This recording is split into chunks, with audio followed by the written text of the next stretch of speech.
Okay, that's it. That's it. I'm sure no one will be annoyed with that No whatsoever. one. Are you kidding me? Alrighty. Alrighty. Self-deprivation. Are you sharing? Are you sharing? Well, you share. Have you tuned in and shared? That's you what I need want to to do. know from You you. need to- you I need want to do Gary that. Heimann. Have you tuned in and shared? This is your. It's Well, all I you- didn't call you. Have you tuned in and shared? You do it for me. There you go. You can do it. You know How do you to do it? Go to Applebox I- Network. I see you right here. Are you an adult? No, I just stay off of Facebook. So where's Applebox Network? Why don't you go there? Cool. Okay. Why don't you go look for to my look for it? favorites. Why don't you hit that little button? All right. That little button. Now I'll put in- shoe with the hair. I'll share with Put the in who. now Applebox Network. I think I can spell that. Ooh, look, okay. Sorry, but I have no one to share with. Okay. That is a sad thing to say, Gary. I just want to be off the radar. Wait. Okay, there we just started. See, you go down here. Did you really not know how to do this? All these times you haven't been sharing the show. Everyone, so when I say goodbye and share, you don't do this. Okay, here. What are you doing here? There's your share button. Okay. Okay, what are you doing? Share now to Gary's feed. Yeah. There you are. Oh, okay. That's good. easy. Now, Easy. who did I just contact? You shared it to your site. Oh, to my site. Yeah. Did I share it to my Go friends? share it to the Disneyland site too. They're waiting to hear from you. I thought he retired. All right. Wait. Okay. We are sharing the show. And you know you're not supposed to say share on Facebook? Really? Yeah. Isn't that ridiculous? That's No one can say share. Oh, I see. Oh. Yeah, I want to share with those people. Shall I share with the assistants list that Jeff Granberry? It says closed group. Wow. Why does it say closed group? It's closed, but you can share it in there if you want. With closed group? Sure. The assistants Yeah, list. they remember. Oh, there we go. Yeah, share it to any of those. Share it to any of them. Ooh, look at that. Oh, pending approval. Yeah, of course they put that on there. Okay, that's to protect them. Yeah, but he'll look at it and either do it or not. 4 people are tuning in. Well, that's good. I'm so excited now. Yeah, see, Gary? What's your I average? told you. I promised you the big time. That's right. Dan Cosman, Christian, Mike Uribe, and Andy from heaven.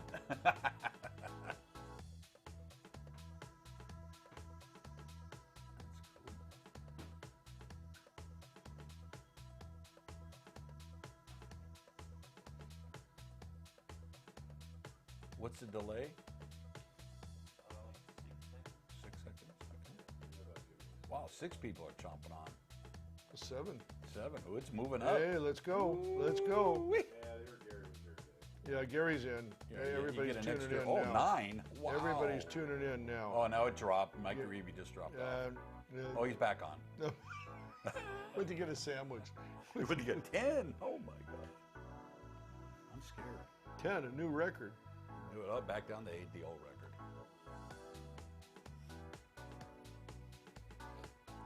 I must have got a call for work. Somebody called you. Somebody called. They figured it out now? Yeah, no, it's working beautifully, and they've added a new beta setup, so I can actually put all the information into Restream, and it populates everything on Facebook and YouTube. I don't have to do shit. You know, it's too bad you couldn't push the 9 here, Bernie. Hit that 9 or 10 or whatever it is, Yeah. and give a list of who's watching. Why couldn't they do that? I don't Wouldn't know that be why. cool? I don't know why Facebook does anything Facebook does. To be honest with you. Okay. So why would it fluctuate from 11 to 13, or why does it go up and down? Just that. People tuning in and out. Oh, You know, people look at it and go somewhere else, come back, whatever.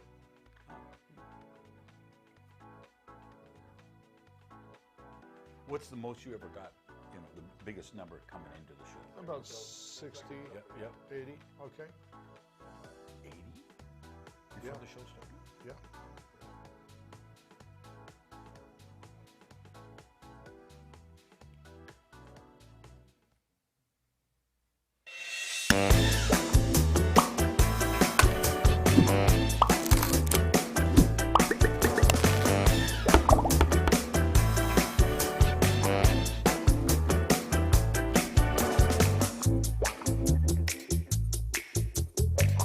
Everybody, how you doing? Welcome to Burnie's Applebox. It's 2 o'clock, and I got my main man, Gary Heimann, with me right now. High five me, Heimann. Yeah, I'm available. Yeah. Okay.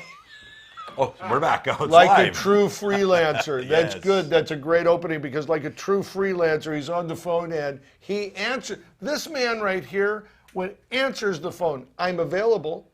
So I mean, you are the ultimate freelancer. You taught me how to be a freelancer back in the day when I first met you, because you had like 15 years in the freelance world under your belt. Yes. So I couldn't think of a better subject to talk to you about than just that. And I am just posting the show here to a hashtag #SetLife right now. Life. And we are live there, and we got some folks joining us, so thank you all. But today is the day we're going to talk about freelance issues, and we can take any of your questions, any ideas, anything that you find to be best practices for getting work. Because, you know, if you watch me, if you're keeping an eye on what I post, I'll tell you I've been on a jihad lately. Yes. About freelance practices, the freelance issues, you know, and what we go through in getting work, and also about rate. Rates are getting just pounded into the ground anymore, and it's time to stop. It's just time to stop. You know, there's a fight back process, and let me tell you something else. Now that you've got me going, you got me riled up big time. I haven't said anything yet. Yeah. Don't annoy me like that, Gary. I'm trying to stay cool and calm on the TV show today. But here is the thing. Our economy has never been better. You know, I heard on TV this morning on CNBC, our unemployment rate is at the all-time low for 50 years. Let me tell you, folks, if you're out there, if you can't raise your rates now, there is no time you can raise your rates.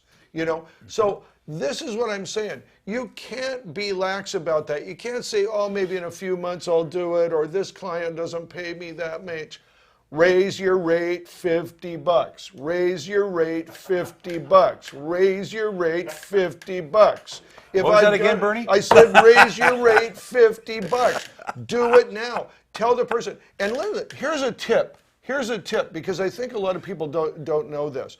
When I was raising my rate, you know, I went from about 500 to 650. I took a leap like that because I realized I had been in the marketplace far too low. But my mentality was that I had a bunch of gear, and $500 was going to make it easier for them to hire me. So I kept it around 500 as my day rate, and I thought, I'm just being ridiculous. I'm just ripping myself off. And I would make it to 650. And you know that one trick, and try this. When somebody asks you what your rate is, or you in the conversation tell them what your rate is, don't say another word. When they say, for example, how much is your rate? 650 for 10. Boom. Shut up. That's right. Shut up. It's true. Because the first thing, if you come out, you know, but if that's cool with you, or if that's how much you had, but you know, no. They ask you how much you had. You say 650 and keep your mouth shut. Yeah. Okay, Yeah. Gary, please. I'm on, thank God. So here's the deal. All right. You know, prices are going up every single day. Gas Every prices, day, rent, every day. everything. So if you don't stay afloat with bumping your rate, you're out of a house, you're out of a car, you're out of everything. You have to stay with the prices out there, you know, what everybody's charging. And it's true. I always say, even if you, like you said, 500 to 650, I would have said 750. Because here's the deal. The producer will come back and say, hey, how about 650? Well, guess who won? You did. Yeah. And he feels better because he thinks he's saving money on you. That is not a bad technique. Always go high. That is not a bad technique. But do not come lower than your target. No. Nope. Do not come lower than your target. And I'll tell you, here's where the rubber meets the road, right here. When you say, I'm sorry, I can't do it. It's over And with. you know what? You know what? That takes some guts, and it's going to turn your stomach because you have been programmed as a freelancer to take everything that comes along, you know. But when you say, I'm sorry, I can't do it, remember, I'm not guaranteeing you the person will call back, but they probably will. Oh, guaranteed. Because if they're calling you in the first place, it's because they found value in you. If they don't call you back, they never found value in you. You were just the right price. And you'd never had that client. That was never your client. Because the next guy who comes along $25 cheaper is going to get the job, not you. So you get rid of that dead wood and you go out there and find the guys who will pay and Yes. want to pay and can pay. You know, your job in this is not to help the producer out and work on another project, because you already know how to do that. You've got to secure your future in this business so you can work for 20 years. You are available for those shoots when they're coming down the pike. You know? With a lower rate, you're just saying, don't respect me. Thank God. Oh, where's my T-shirt? I want that Don't printed right respect me. now. I want a dozen T-shirts with that pretty. Yeah. That is Boom, so that's true. the bottom line. That is you so lower true. yourself, your respect is gone. Yeah. You know, then they're yeah. just going to walk all over you. Because pretty soon they're going to go, hey, what's your quarter day rate? Yeah. Oh, yeah. Oh, well, this is a good point. You brought it up. There is no such thing as a half day. You take a half day, and if you can actually book another job that day, and it's a little, but that's impossible. You never do that. Well, that's what I tell the client. When they ask me, hey, Gary, you want to go for a half day? I said, yeah, if you could find me another half day, on the backside, sure, I'll come out for a half day. Yeah. Can you hire me for 2 half days? Right. And let's just make this straight. Everything in this is a minimum of 10 hours. Minimum. Right? Half of Where's 10. this 12-hour, by the way, Yeah. stuff come Oh, from? the 12-hour. What? That's got What? to end now. Now. That's got to end now. Everything is based on a 10-hour rate. You don't work. And here's the formula too. It's very simple. What if say you're 600 for 10? Right. Right? What is a 12? It's 720, right? Because you've taken 60, you've added 2 more full hours onto that rate. That's right. And the client is saving because they are not paying the time and a half that it should be after 10 hours. And here's the deal. After 10 hours, what kind of quality work you're going to get out of a person? Well, those 11 and 12 hour, you're dead. They're dead. Yeah, after beating them up. Look, I don't blame a producer. Maybe they have to go 12. Look, if you've got, talent there and they're not, you've got it that day. Well, then you got to work the crew at extra hours. But here's another thing. Make sure that crew eats again, sit down at 12 hours. Because they have just gone through 6 hours, had lunch, they've gone through another 6 hours, and it's not pizza, by the way. Flat It's food? not pizza, okay? Now, if you're during the wrap at 6 hours, a lot of guys, such as myself, will continue to wrap and just to get out there.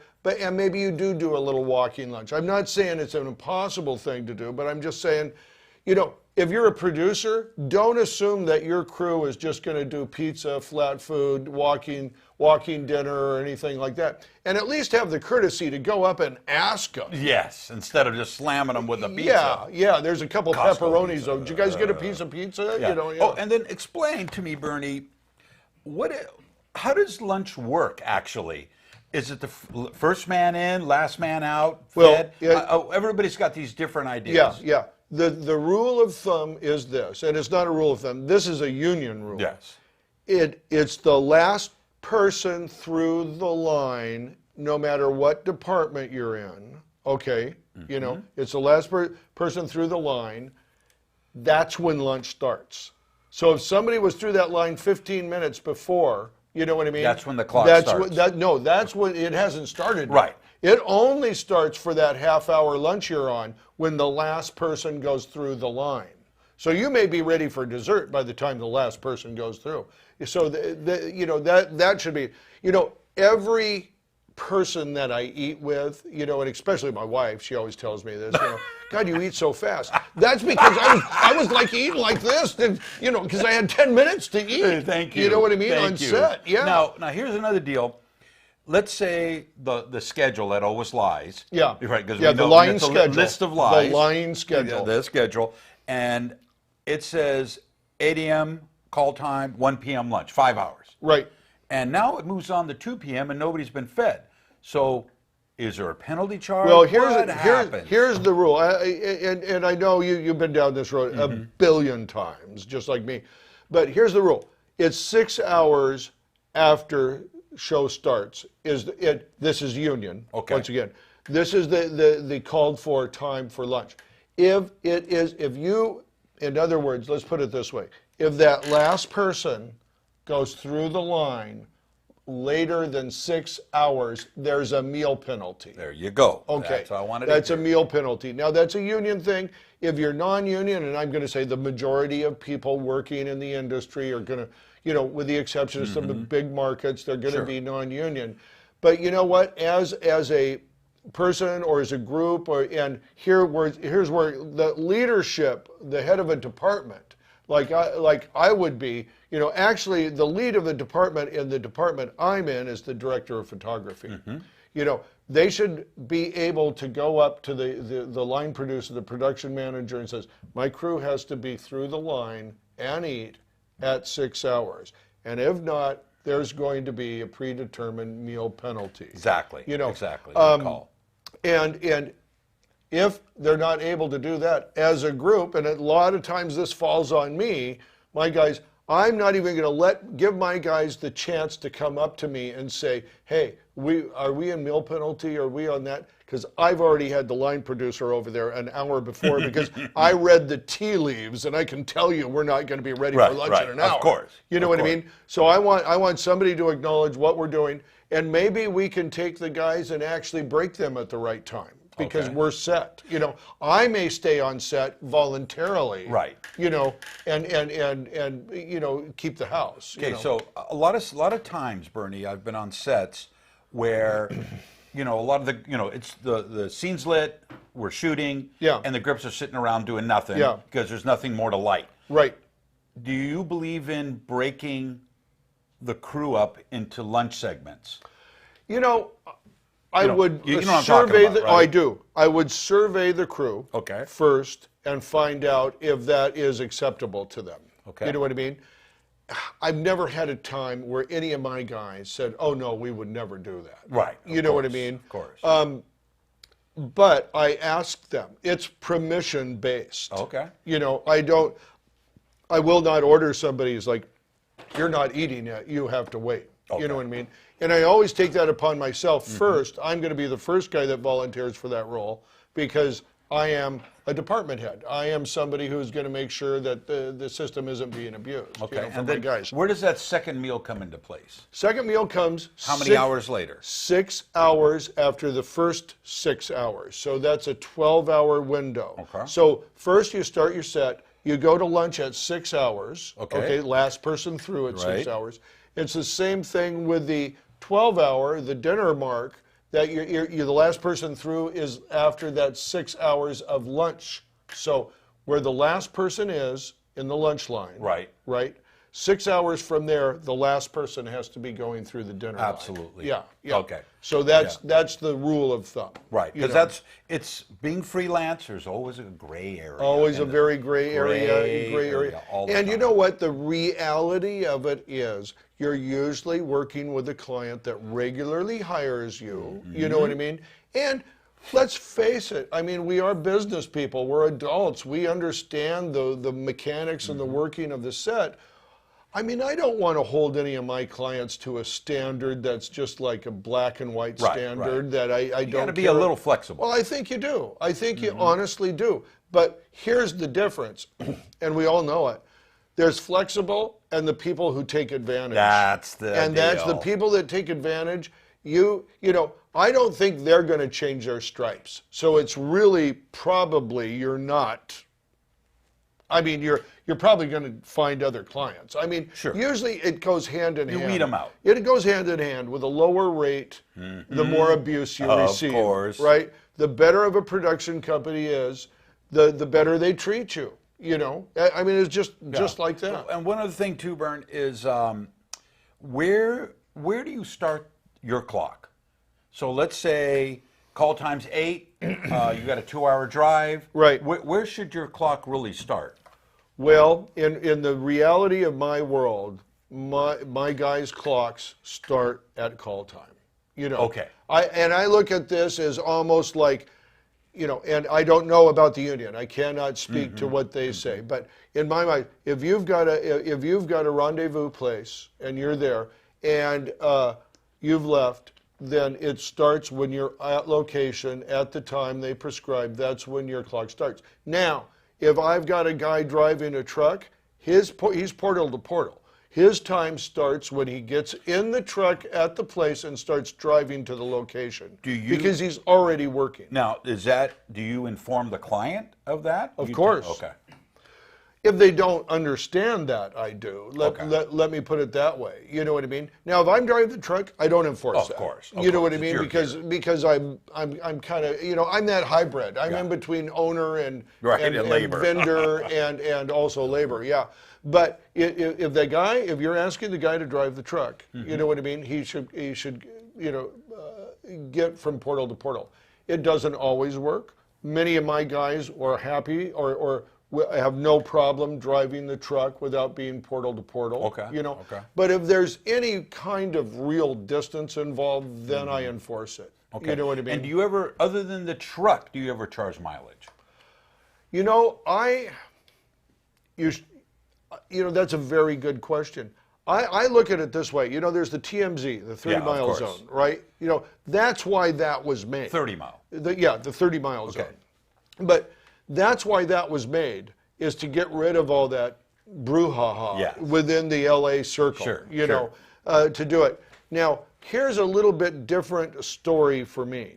I am outside of the 30-mile zone, but that's an advantage I take. Sure. You know, I cover locally, I cover Los Angeles, I cover locally Orange County, I locally cover San Diego, but I have crew members in all of those markets. Sure. You know, so I can drive the truck up, or one of my guys can drive a truck up to LA. Nobody minds doing that. Right. You know, because it's a day rate. And they know with me, they know they're getting a good day rate. I've gone to battle for them. You know what I mean? In fact, with me, I have turned down jobs that were paying me full rate on my gear because they only want to pay my guys like $400 or $350. You know what I'm saying? So I have actually turned jobs down because they wouldn't pay the guys enough. I took money out of my pocket.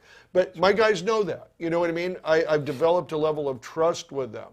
You know, you know, and let me just say this too. It's not lost on me that most people in this country and certainly in this world would jump at the chance of making $350 for 12 hours. I mean, that's not small money for me. Don't misunderstand me. You know, but and we're going to play a video of this here pretty quick because I want to talk about the money. To live in Los Angeles, one thing, you need a certain amount of money to make that happen. But here's the other thing too. When that producer schedules their shoot for November, you know, 14th, 15th, and 16th, they need crew members available to cover that. And a guy, by not working every day at an everyday job, say working at a studio or working at, you know, McDonald's or whatever, you know what I mean? He is sacrificing days off to be available for your shoot. That's part of where that rate comes in at. That's why it's high. So I'm not, you know, saying, oh, $350, no, we're big shots. We can't take that. It's not like that. You've got a nut to make, and you've got only so many certain days to make it in. Right. You know, Tony, is that video? Can we play that one I did about the hours, about rate? The raise your rates one? Yeah, raise your rate. Yeah, yeah. Let's take a look at this, and then we'll come back and talk about that because I think it's important. From Burnie's Grip and Lighting, and okay, my wife is now telling me we are rolling, so that's good. So here's what I want to talk to you about. today. I'm waiting to put out an order today. The guy's coming over, and I thought I'd take this quick chance to do this. I'm not going to yell at you this time, so you're okay. But what I want to talk to you about is your rate. You know, I hear and see so many jobs posted on Facebook and other sites where the rate is $3.50 for 12. Let me tell you, let me give you some facts. In order to live in Los Angeles in your own apartment and make a little bit money extra, maybe take a week off during the year, you need $86,000. That's 149 jobs a year at $600 per day. Okay, that's 12 jobs a month. A lot of you are probably hitting that easily right now, but your rate needs to be $600. And I'll bet a lot of you are going out for $350 for 12, sometimes at best. Let me tell you right now, you have to have a plan and the resources and skills to start raising that rate. You need to get up to $600 a day and work as many days as you're working now.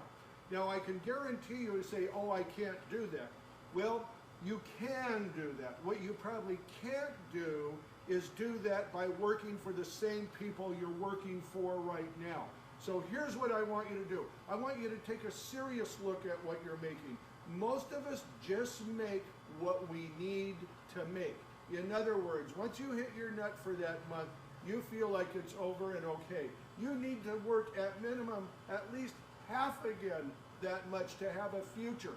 So right now, I want you to make a commitment. The next phone call you get, raise your rate by $50. Raise your rate by $50. Go another 4 months and raise it another 50 again.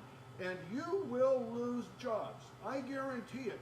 But the jobs that you pick up are going to be at the higher rate with a better crew, probably better production, or at least more well-funded productions. So that's my challenge to you. It's your future. You know, I get a lot of calls from guys that are my age who made great money all of their life, but now they're slowing down. They're not making as much. And I'll tell you what, you better have something in your back pocket. That time will hit you as well. So this is my challenge to you. Raise your rate $50. It's going to be tough. It's not always going to be fun. You're going to wonder if you made the right decision, but you are making the right decision. So do it. Have a great day, and I'll see you on set. Hashtag raise your rate $50. Put it everywhere. Put it everywhere. Keep reminding people. And you know, speaking of reminding me, you got me so riled up at the beginning of the show, I forgot to introduce Tony and Dillon. So Tony, Dillon, let's give you guys a look-see. Get in Dillon, there. Hop in there, Dillon. Don't be shy. Don't be shy. Get that nice chin in there. Hey, I know I hammer you guys on the feed all the time, but you know what? We really, really like to hear from you. So post your questions, your comments. We can't let Nicholas Roy dominate the feed all day long. So, you know, let's get some more questions, some more comments in there. We like to answer them on air. Awesome. Tony, what do we got? What do we got for comments right now? Crank them off. Nick Ray has been going on it. That's great. Let's hear what he says. Well, he's got a special love for Gary. So. Well, who doesn't? Who doesn't? Who doesn't? Get in line. Sorry for lowballing you, Gary, all those years at Edison. Oh, I see. It's kind of a guilt thing coming back. Yeah. Oh, sure. It always is. Yeah. Yeah, but he does mention though. Says he did this as a PA. You would take $100 and $120 a day, but it must have been like 40 years ago. Yeah, minimum. Yeah. Right after World War II. Yeah. I think he was on I Love Lucy, wasn't he? That's true. That's true. Yep. So eventually he said, "I told the producer I won't work less than 200," and you know it's been going up from there. So it works. It works if you put it to it. Yeah. Tom Seidel. Thanks our for main man. Yeah, he's been around a while. Good to have you back. Yeah, absolutely. And, that's what we got right now. Okay, so, great. Leave those questions, leave those comments. Yeah. We want to talk. Yeah. We want to hear it. We want to hear it. We want to hear it. You know what? I'll tell you, and that is a good point. Look, we all start somewhere. I've got that. I've got that. When I started, I was very fond of saying, I think I say it every show, so you know what I mean? Sure. I'm $50 a day PA. I was 40 years old. That was not the money I wanted to make. obviously, but you got to start somewhere, you know.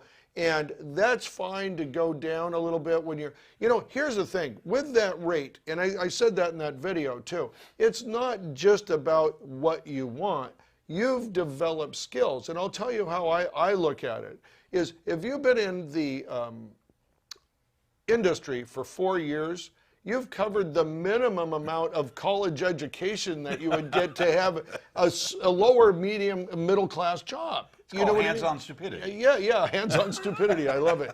But that's it. If you've been in 5 years, you know what I mean? You've got what? You got your master's degree. Master's degree, right. If you've been in 8 years, you have a doctorate. I mean, you should be a leader at that time.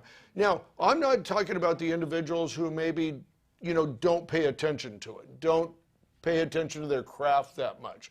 But at 8 years, you should be leadership position in this industry. You should be gaffing. You should be, and gaffing is not just a title, it's a skill set, you know. Sure. And as I could say about, you know, director of photography, it's not just a title because you're holding the camera. It's about a skill set that you have. And when you have that skill set, you have spent the years to get it. And that's what you need to charge for. And your availability. Don't ever forget that. You are available for the person's job now. That costs money. Absolutely. And I was going to say that I got rid of the word hello. I never answer hello. I always answer the phone, I'm available. I know you do. Available. He's not kidding either. Well, you know, that's what we are. We're available pieces of meat. Yeah. When it comes down to it. Yeah. Thinking meat, you know, thinking meat, you know. Tony, we got another question over there? We actually have a question. Oh, we do. Tom would like to know if it's a good idea to post your rates, say on a website, or is it more appropriate to do it as on request? You know, I'll let you chime in. I'll let you chime in. I want to go with that. I am going to say probably better on request. And I'll tell you why. It might not be the same reason Gary has, but I'll tell you, because it's a pigeonhole for you. That is going to get you pigeonholed into a rate. Oh, I thought you were $250. Yeah, that was 5 years ago. Yeah. You know what I mean? You That's know, on an old website. Yeah. So go ahead, Gary. Yeah, you know, you never show your cards in this business. Right. It's #1 rule. And every job is different. Yep. So I wouldn't post my rates. I would just say, ask for rates. Right. Depending on the project. Right. And remember, the key to that too, and I know this sounds just like, kind of tricky or something like that. When you tell them your rate, you keep your mouth shut until they open theirs. Sure, you know. Absolutely. And at that time, they say, you know, maybe they say something like, let's just say Tom. He looks at me and goes, yeah, I'm $250 for 10. And they go, you know, we have 200 budgeted. I would do, let's split the difference. Yeah, if you do 2 1/4, I'm good. And you know, most of the time, somebody will come up. And if they don't, they didn't want you, they wanted a $200 guy. And I would also say in that conversation that for this project, I'll give you 2 1/4. So you don't pigeonhole yourself for the future. Yeah. Right? Oh, absolutely. Yeah. For this one. Like you're doing them the favor. Oh, you are doing them the favor. Of course you are. Yeah. You know, there's another one too, and every person, I shouldn't say guy, every person in our industry has had this laid on them. And even today I get this sometimes, not as often obviously as when I was starting out. But here's the spiel. I'll tell you what, we're doing a pilot, and we feel this thing is really going, it's a web series, it's going to go nuts. I know we're going to pick up some sponsors and all that, but we need to get the first one off the ground, right? You're laughing already. All right. So we need to get this one off the ground. Could you work this one and this one only for nothing? And then when it goes, like I know it will, like everybody knows their project's going to go. This is going to be a stupendous. This is going to be, the next movie that wins Academy Award that you made for $15,000, right? Blair Witch Project, you know. But when they said, when this goes, we're going to have you on and you'll be the DP. First of all, I don't even want to break that down and how many lies they've just told you. Okay, because it's more than one You know where lie. it all started? Yeah. With "Hello, how's your day?" Yeah. That was the first lie right off the bat. That's true. That's true. But here's my reply to that. I'm thrilled. Thank you so much for asking. I can't believe this is such an honor. But here's what I'll do for you. I'll take 100% on this one. I'll do my full rate, and you'll have to pay me. And then, when the show goes, I'll give you 50% off on the first 2. Click, click, click. You know what my answer is? What? It's so funny. I was just going to call you and ask you to write about my dreams. Would you do that for free for me? I know this is going to work. Yeah, I know it's going to work. this is going to work. It's a mirror response. Mirror response. Yeah. Because, these people, I don't think they start out lying to you, but they lie to you all the same. You can't do that, folks. You can't do that. Let me tell you, breaking that down, how much money are they going to make off this thing? Probably nothing. Probably zero. Well, that's the first. But let's say they make $1 million on it. Well, let's just say somebody picks up on it, Netflix or whoever buys the show. Sure. Do you think that you think you're part of that deal? You think you're part of that deal? Like, oh, we got to have that DP you used with his C300. Never, I must have him. No, it's not going to happen, folks. They're not. You're not next in line for that gig. Thank you. So I'm just saying, take it with a grain of salt. If it's a friend and you want to help them out, that's fine. But it's not a business proposition. There, you're being a friend.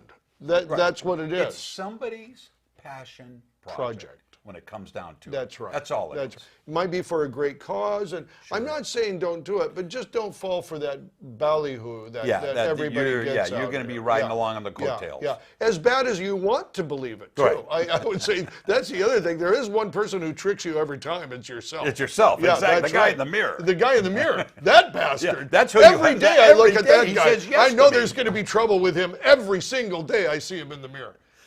That guy's going to lie to me.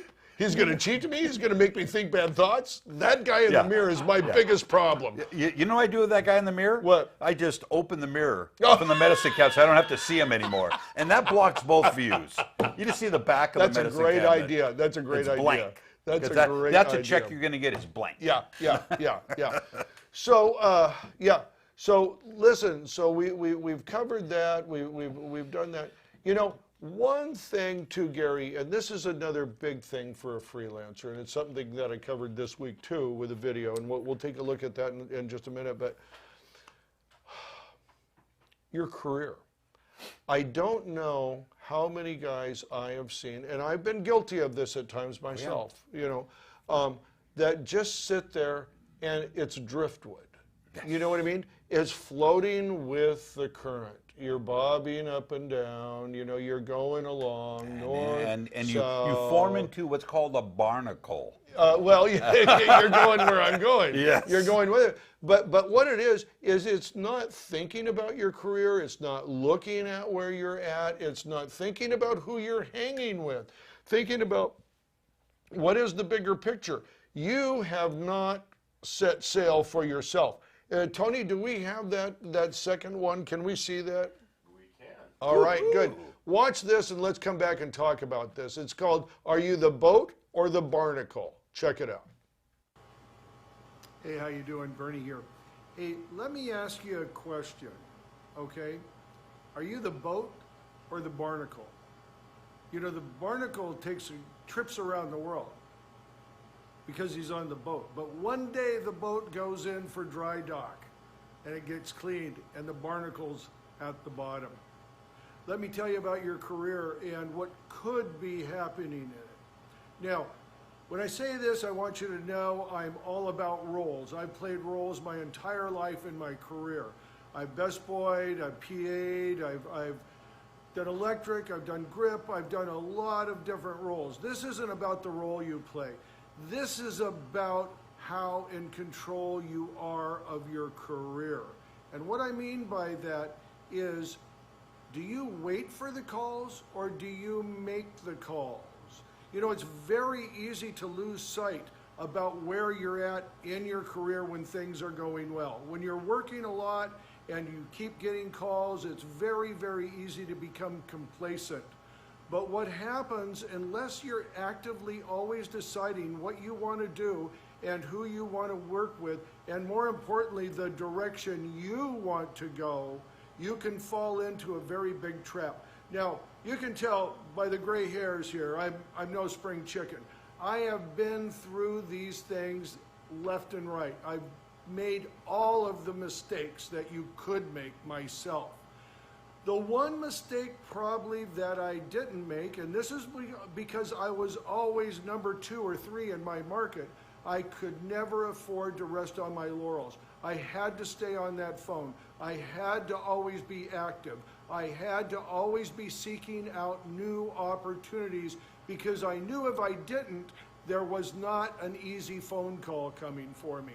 And that's what I'd like to remind you of. It's very, very easy to get complacent. What you need to do is always keep in mind that you are in charge of your career. And your career can go swimmingly for 10, 15, even 20 years. But when the boat goes in for dry dock, you have nothing to hold on to. So I'm just going to give you that tip. Stay with your group, work with your group, and be a good participant and player. But don't forget who's in charge of your career. It's you. You make sure that you've got your own contacts. You make sure that people value you as an individual, and you'll probably do okay. All right. We'll see you on set. That's it. Here, here. Boat of the Barnacle. Here, here. Boat of the Barnacle. You know, you're either got the captain's hat on or you're dragging tail. Here's the deal, Bernie. So you're a barnacle on somebody else's ship. Yeah. Right? Yeah. Well, pretty soon that ship's going to sink. Oh, you or get into dry dock and never come out again. That's right. So that's right. Are you going to be stuck with that boat? Or are you going to scrape yourself off? That's the question I'm asking. That's the question. And you know what? A lot of it just depends on making phone calls. I'll tell you, it's almost that simple. If you're sitting there, and like I was for a long time in my career, especially when I started, I mean, that was the most fun thing in the world. Get a phone call, boom, it's just like you won the lottery. Hey, what did I win? Oh, a trip to Hawaii. We're shooting for 3 days. You know what I mean? Don't you ever get a mood lift when you get that call from work? Oh, of course. Yeah, you know, you're at a downer. No, it's adrenaline. Oh, yeah, it's totally. adrenaline. When you get those calls for work, it's literally like winning a scratcher. You know? Depends on who's calling. Yeah, Oh, that's true. That's true. Yeah, Tony, he doesn't feel that joy. Oh, it's another set. Oh, they just extended my sentence. Burnie, Jesus. So, Nick, oh my God. Oh my God. Well, Bernie. Oh, Burnie. No, it's Burnie. I'm reminded. I got to start looking for more work. More work. It's Burnie. Well, Bernie, you remember the one time we were all on the boat in Newport Back Bay, and we all put our phones in the center, and the first one to get work, everybody would have to give the other guy $10. Right? And I remember that. I got the first call. Oh, of course you did. You cheated everybody. I went, I'm available. Oh, yeah, great, thanks. Okay, great. Yeah. And I put my phone back on. Everybody goes, wait a second.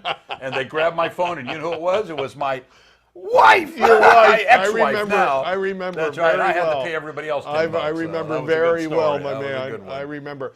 But you know what? Here's the thing. By you picking up that phone, by you making a call, and it doesn't have to be heavy. I mean, it's not like, hey, I need work, I got to get it. And most guys are afraid to pick up the phone and say and talk about work because they sound like they need work. Everybody knows you need work. You're not fooling anybody. They know you want to work every day on every shoot. Everybody knows that. Here's a question, Bernie, then. You see a client calling in. Right. More likely, he's going to ask you some questions about an upcoming project. Right. Do you let it go to voicemail, or do you pick it up? And because I will tell you, sometimes by letting it go to voicemail, it sets the storyline up. Right. So you can think about the answer you're going to give them. The person who makes the call controls the conversation. Yes. That is true in every phone call. So now I've got people where that thing, I see them ringing, I'm picking up right now because I know they are serious players. Well, you got a fish on the hook. And they're a serious player. they've got a good question for me, they've got information, they want to check my availability, all of that. So I'll pick that phone up all the time. There are certain players where I let it ring through because I know I probably have to give a more strategic answer than just of off the cuff. Yeah. You know what I mean? So I play it both ways, to be honest with you. But remember that if you make the call, even if you're calling back somebody who's called you, you are actually in more control of the conversation than if you just picked up. That's what I wanted to hear. Yeah. Because now you have a setup. Now the you have a setup. Storyline's there. And you know how to come in on it. You know how you've already figured it out in your head, including, I am not available those days, but I'd like to get my guy on it, and if they need some gear, I throw it that way. Because a lot of times a phone call will come in when you're on set. Yes. And of course you want to catch every fish available. You got a tug, course. you want to reel them in. Oh, You yeah. want to hook them and reel them in. Yeah. So when you're on set, sometimes you can't break down Right. the conversation to say, yes, I'm available, what's this, So your answers will be a little hasted. Yes. So that's why I like to let it go to voicemail and let them And speak. also, you don't want to pick that call up and feel like if you're on set, you're rushing the That's the customer. point. They're rushing. I think we got another question here, Antonio. What's going on? Well, we do. Our good friend Tom is full of questions today. But Tom. we like questions, so we're going to answer them. We haven't seen Tom in a No, it's while. been a while, but we're going to answer them because we like answering questions. That's right. Please, more. Give us more. Tom wants to know, is it important to actually have a proper education, like going to university or college, or just go into the industry and work and find your education there? Honestly, there is no right answer to that, but let me tell you my thoughts on it. Because I hate to say to somebody, no, it's not worth going to college. However, the reality of my industry and what I've seen is everybody gets out of college and then starts learning.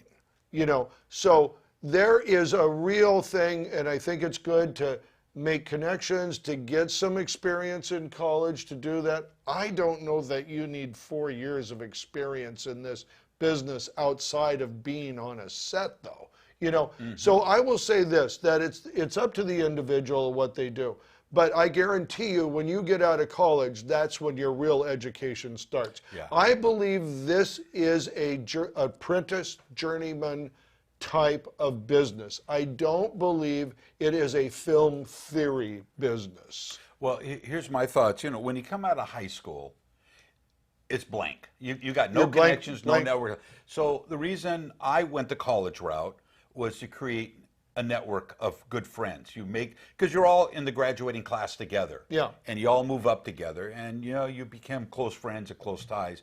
So it was an easier transition for me to make it up to LA, because some guys right out of college got a great job, and they were able to pull me in on their shoots. Right. So that did help me to go to a 4-year college, and I got a bachelor's, blah blah blah. But that's the small picture. The big picture, nobody ever asked me if I had a bachelor's degree. Nobody. No, ever.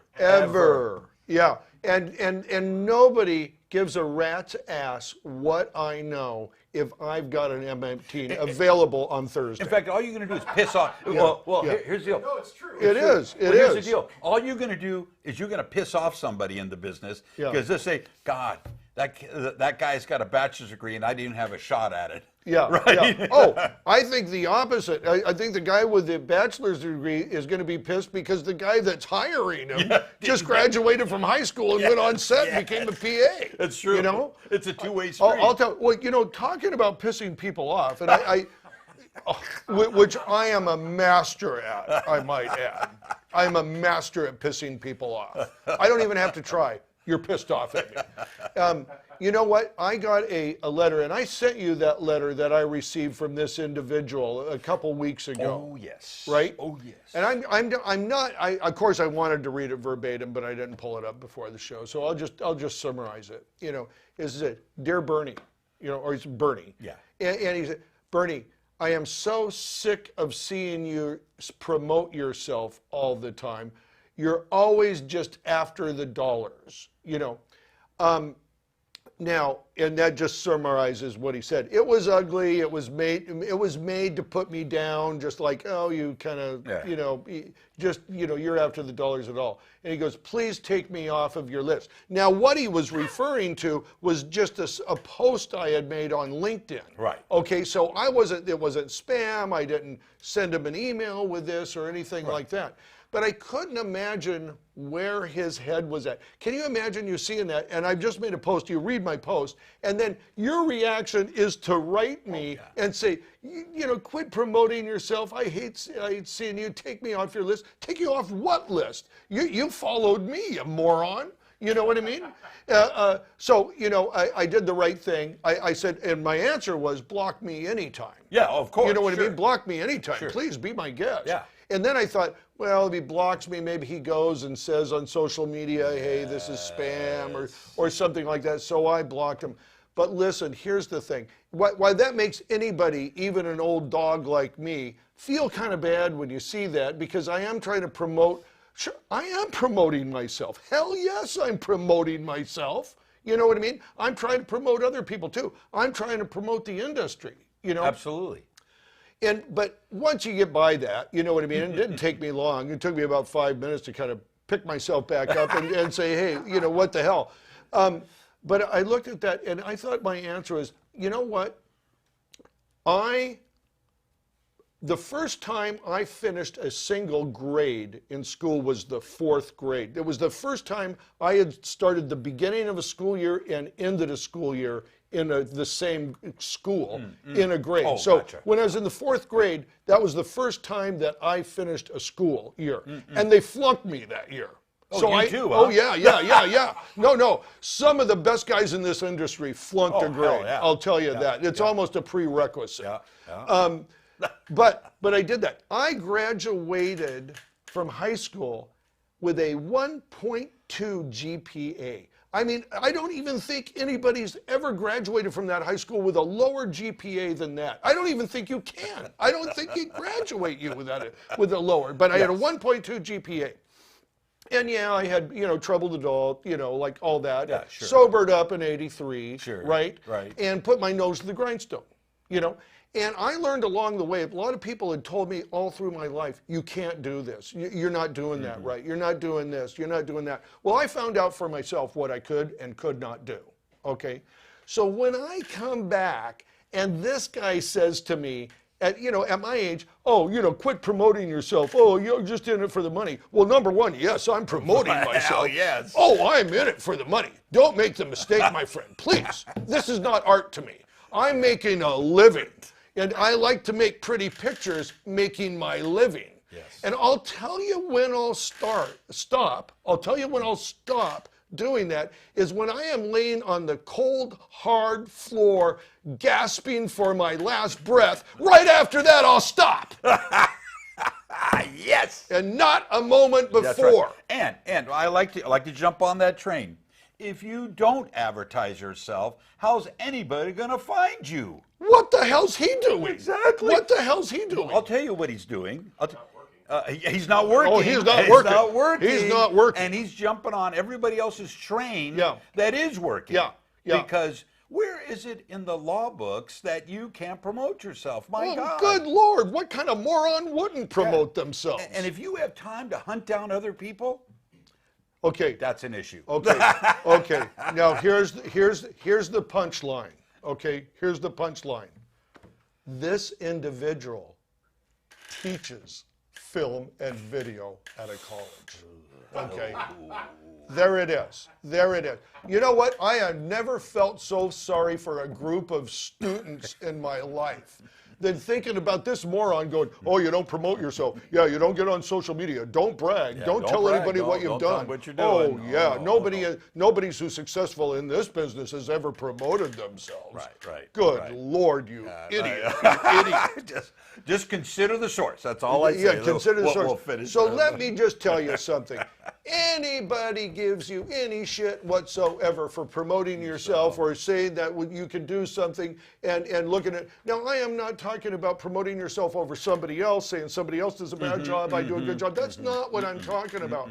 But unless you can understand that there is only one cheerleader you've got, and it's probably you, unless you're going to pay somebody else to be your cheerleader, you better get going on it, and you better believe it, and you better be able to deliver too. Well, the bottom line to all of this is you got to use all available resources to promote yourself, no matter what it is. You jump on every train to get to your destination. Thank you. And why would you have to pay for that if there's other sources to do that for free? Look, we got social media, we got LinkedIn, we got Facebook, we got TikTok, we got everything. Exactly. Those sites were created to promote yourself, bottom line. Promote yourself, promote your wares, promote your goods. What, I'm not going to put up my website that says I have 3 grip trucks and 2 vans to rent? Wait, you're going to put up your website that says, please don't look at this website? Yeah, please. What? This page is left intentionally blank. Blank. Yeah.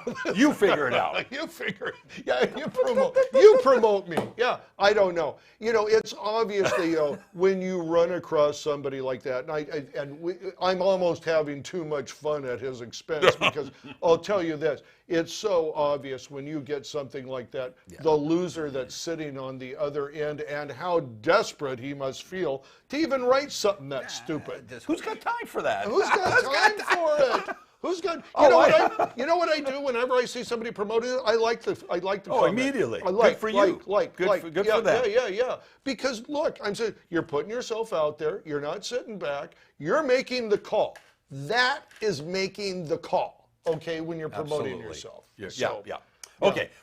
Yeah. Now, Gary, you got something you wanted to ask. Yeah. Yes, come back, Bernie. Blood pressure. The blood lotus. Pressure, it's down. The lotus it's down, flower. down to about 120 now. Okay, good. We got a comment? We got a thank comment? God. Oh, yeah, anything, please. I need a breather. All right, from our good friend and viewer, William Primrose. William Primrose. The most rewarding part of self-promotion is when the client says, "Where have you been all my life? I've been searching for a guy like you for years." Oh, yeah. You know what? Think about it. That is very true, William. That is very true. You know how many people are searching for someone that understands what they want to do? I find that all the time. People come in, well, this guy was good. He was okay. You know what I mean? Or this guy, yeah, it was good enough. It was first. And then they get somebody like William in there, and he does it. He finishes the sentence for him. You know what I'm saying, Gary? True. He finishes the sentence for him. You know, they go, you've got it. Do you know who I feel sorry for? The clients the clients I feel sorry for are the ones that they finally meet me. Yeah. Right? They go, really? Is this how a production should have? Yeah. You're not saving lives? Yeah. You're getting the job done and everybody has a good time. Yeah. Yes. Where's all the Garys been? Yeah. Right. And all the Burnies been. Right? Well, I say it all the time. Where's my Burnie? Yeah, where's my Burnie? Where's my Burnie? Why can't there be another couple Garys on set? I'm doing all It's the work. so true. William, that is very good, and you're absolutely right. When you hear that, that is like a shot in the arm. That really pumps you up. Nice, and I know you job. probably get that a lot too, my friend. So Yes. that's awesome. That's awesome. Well, Bernie, Lay it on me, Gary. There Come we on, go. give me anything. I'm loaded for bear. We talked about how much time we have. I don't. Not enough, as usual. Okay. You know what? I'm going to do this first. Okay. And then you ask me your question because that'd fit even better. You know what, folks? This is a little sneak preview for on-set lighting, and we are going to show you how we're going to be promoting our sales site. Speaking of promotion. Thank you. How'd that happen? Thank you. How do you Get your transition to pins that? ready. Get your pins ready. Here it comes. More promotion. Get ready to order. Get ready to order. Yeah, we have a phone. You can put the card right in it. So let's go. Let's take a look. This is special. It's the Aperture.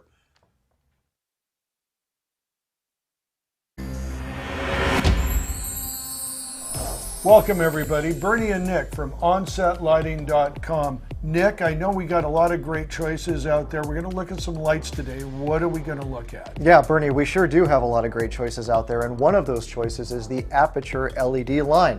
Today we're going to be looking at the Lightstorm 120, the Lightstorm 300, and the accessory Spotlight fixture that goes in front of the Lightstorm 120 and the 300. Great stuff. It sounds very cool. Let's take a look.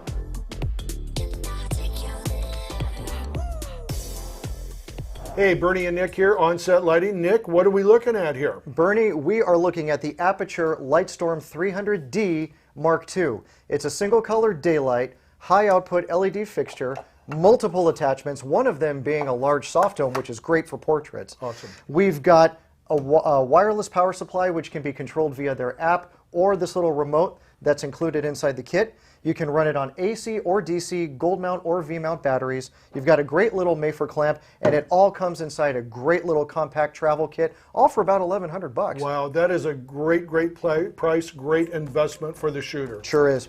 All right, that's On-Set Lighting. See you there.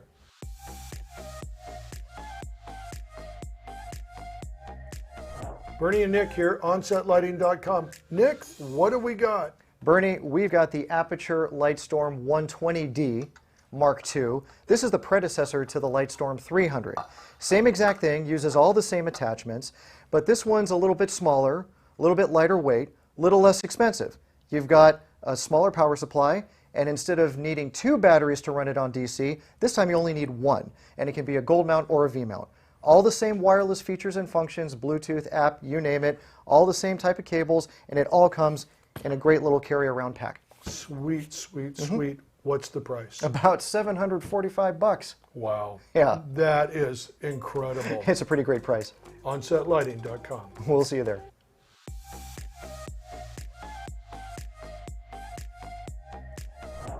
Nick and Burnie here, OnSetLighting.com. Nick, what are we looking at here? Okay, Burnie, we are looking at the spotlight attachment for the Aperture Lightstorm series. Now imagine having an ellipsoidal attachment to fit onto the front of your Aperture Lightstorm heads. Isn't that great? That's this great. one is a 26 degree, but you can also get it in 19 and 36 degree.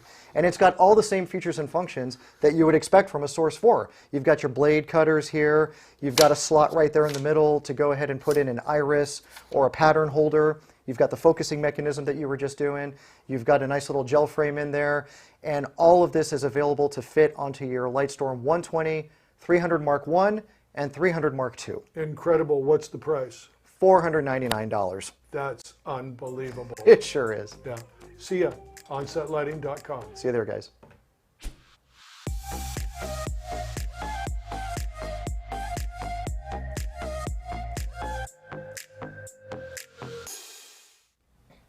Well, there you go, Gary. That's what we're doing. Where do I slide my ATM card? We'll to buy get one of something those? for you. I'll bring something in right now. Actually, I'm putting that no, on it's a everyone. it's a great product, and that's how we want to start promoting our products on On-Set Lighting. It's great. And, this is the first stretch out, so we. But you don't want to promote anybody or anything. Oh no, that's not a good business.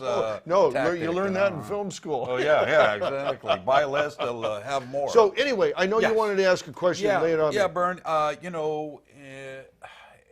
All companies out there want to try to save money any way they can. So, they're checking their books and they're saying, well, I burned X amount of money on this rental. After 10 rentals, I guess I could have bought one. Yeah. So if a client comes to you and says, hey, Burnie, can I get some information about a product that I'm thinking about buying? Right. What do you tell them? Well, number one, let's just take out of the thing that I'm not selling gear, because I actually do have a portal to sell gear. But if I was just the gaffer, and that I would say and help them as much as they needed in doing that purchase. And I'll tell you why. I know by being a gear owner for as long as I've been a gear owner that you can buy 1 or 2 pieces of gear that are going to be instrumental in helping you do small things. Do a little interview, or if you go to a house where you don't really need a whole van or a truck to come in, you don't need a big crew, but you want something to just get you from point A to point B relatively easily. You know what I mean? I'm going to encourage them to do it, because they're not going to put me out of business with that. What they're going to do is use it when they can, and they're going to realize very, very quickly they need more to do anything significantly. Maybe they go out and buy 6 C-stands. Maybe they go out and buy 10 sandbags. Exactly. Maybe they go out and buy 6 or 7 stingers. Now what they've got is equipment, and somebody in their organization is going to have to maintain that equipment because it breaks down, or you lose a tube, or you do whatever is going to happen, and they've got to do that. Pretty soon, that savings that they made, they're spending in labor and also logistics to go get it. Remember, you got to send somebody back to the office, put that in the van, take it out to where your shoot is going. So there's things that they would be wise for them to have and do that. And but they're not going to replace me. Well, They're not going to replace my effective. needs. It's not cost effective for them because they're going to take that money, and by the time they pay their guy, by the time they get the van, they really haven't saved any money. So I'm not saying I want them to experience that, but I want them to do what they want to do, because if my business is based on them not owning equipment, I haven't thought my business through. So you know, we all come out as a package deal, and we Right. give them a package rate. Right. Now they buy all their equipment, and they just want you to come in either to pick up the gear and just do labor only. Do you bump your rate up?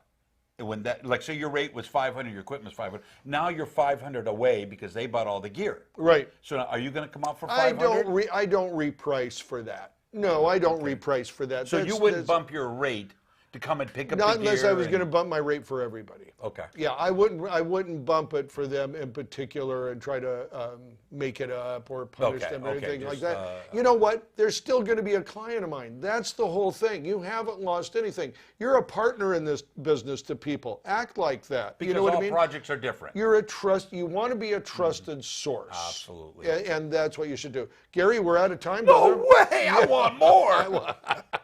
Thank Good you, to my see you, man. Vern. Thank you. Thank you, Tony. Thank you, Dillon. Yeah, thanks, Dillon. And we'll see all of you next week. I think there's going to be a big surprise next week. A big surprise. So that's all I'm going to say. That's all I'm going to say. All right. We'll see you then. Good week. Bye-bye. Cut. That's a wrap.